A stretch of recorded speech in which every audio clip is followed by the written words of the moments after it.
Writings of Eliyahu, chapter 7.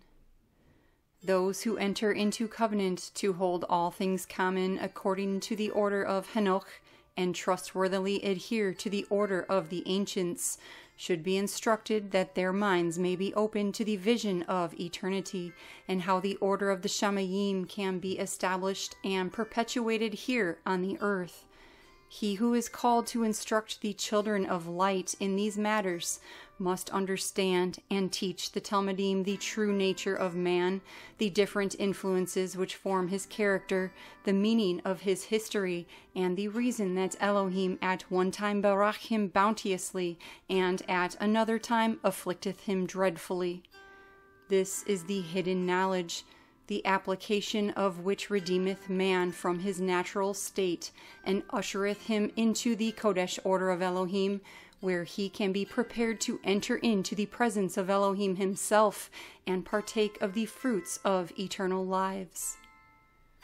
Writings of Eliyahu, chapter 8. Yahweh is Elohim of knowledge. By his word was everything made which was made, and he governeth all things according to his infinite foreknowledge. Even before he created the Shamayim and the earth, he counseled with the hosts of the Shamayim and planned a plan wherein the spirit of every man should have his appointed role. For the spirit of every man appeared before the Elohim of the Ruah Ha'Qodesh in the beginning, and received a place appointed in the family of the Shamayim and earth. When a man filleth his appointed role, it is according to the glorious design of the Elohim of the Ruah Ha'Qodesh, and thus, as each one functions according to the divine plan, the work of Elohim is pushed toward its consummation. The designs of Elohim cannot be frustrated. In his hand lieth the government of all things, and he sustaineth all the children of men in their needs. Wherefore it becometh all men to worship Yahweh Elohim of Yisrael, and be obedient to the divine plan which he hath ordained in their behalf. Writings of Eliyahu, chapter 9. Now the Elohim of the Ruah Ha'Qodesh of all men created man to rule the world, and set before him the ways of chai and death, truth and falsehood. Thus was man made free, even from the beginning, to choose for himself the good or the evil, until the final judgment, when the works of every man shall be made manifest, and each shall receive a just reward according to his works requisite with the mercy of our Elohim. Writings of Eliyahu, chapter 10. The origin of truth lieth in the fountain of light, the Kodesh one of Yisrael, while the origin of falsehood or evil lieth in the wellspring of darkness. All who practice righteousness are under the domination of the Prince of Lights, and walk in the path of light, while those who practice evil are under the domination of the messenger of darkness, and walk in the path of darkness. Yea, the messenger of darkness is the devil, that evil spirit who lieth in wait to entrap the souls of men and drag them down to misery and woe. He lieth in wait at any opportunity to lead the unweary soul into sin and error, so that through his evil influence even the children of light are led to commit those things which are grievous in the eyes of Elohim. When men of their own free will choose to follow the influence of this enemy of all righteousness, they fall from the favor of the Elohim of the Shamayim, and must repent of their iniquities, that Yahweh can visit them at his mercy and redeem them from their sins, that they may know to sing the song of redeeming love. All the afflictions which befall the children of men, all their trials, all their sorrows result from the acts of this prince of evil. He and all his hosts are dedicated to causing the children of light to fall from favor and become enmeshed in their snares.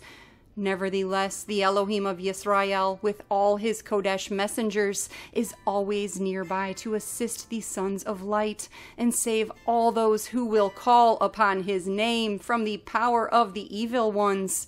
Yahweh Elohim hath given unto man his agency to choose the good or the evil. Yahweh loveth righteousness, and will forever and ever, and is always pleased with those who walk in paths of righteousness. But he hateth the evil, and those who walk in the paths of evil will be cast out of the presence of Yahweh at the last day. For Yahweh cannot look upon evil with any degree of acceptance, nor can those who love evil dwell in his presence. Writings of Eliyahu, chapter 11. These are the fruits of the Elohim of the Ruah Ha'Qodesh.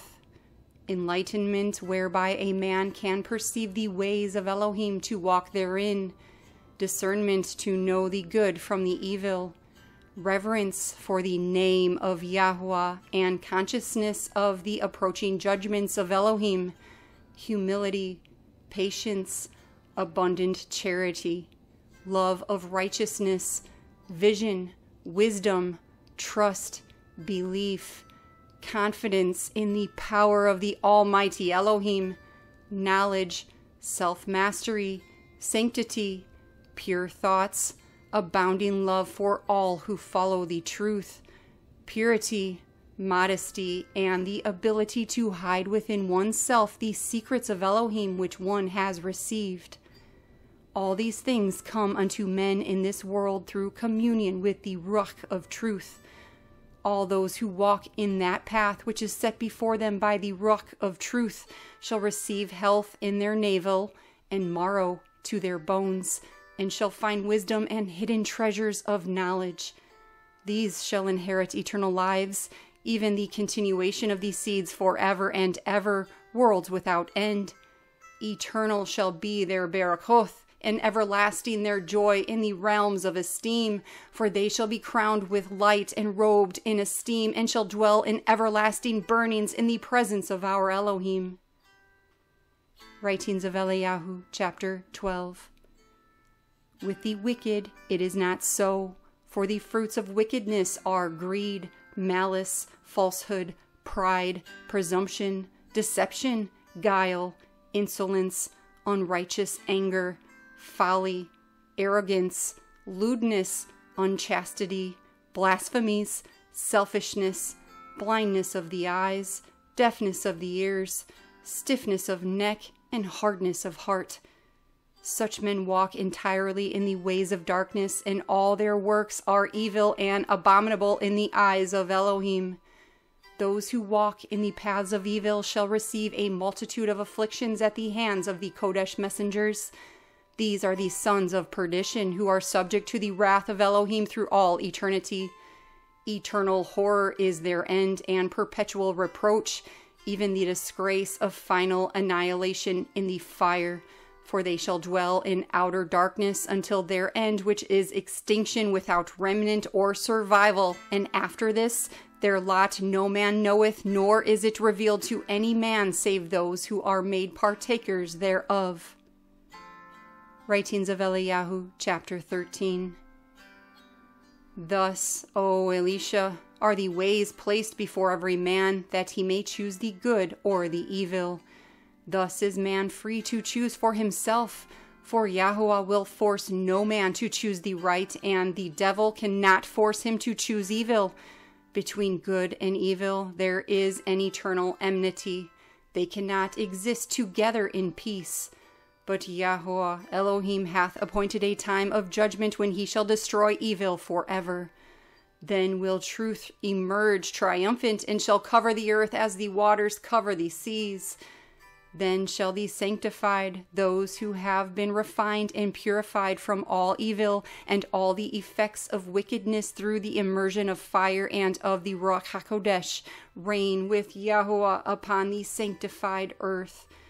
These have been washed clean in the waters of immersion, and received of the Ruah Ha'Qodesh unto the cleansing of their souls from all the abominations and filth of wickedness, that having been made pure and Kodesh, they might understand the hidden mysteries of the reign of Elohim, those secrets which remain among the sons of light, being endowed with the vision of the Shamayim order.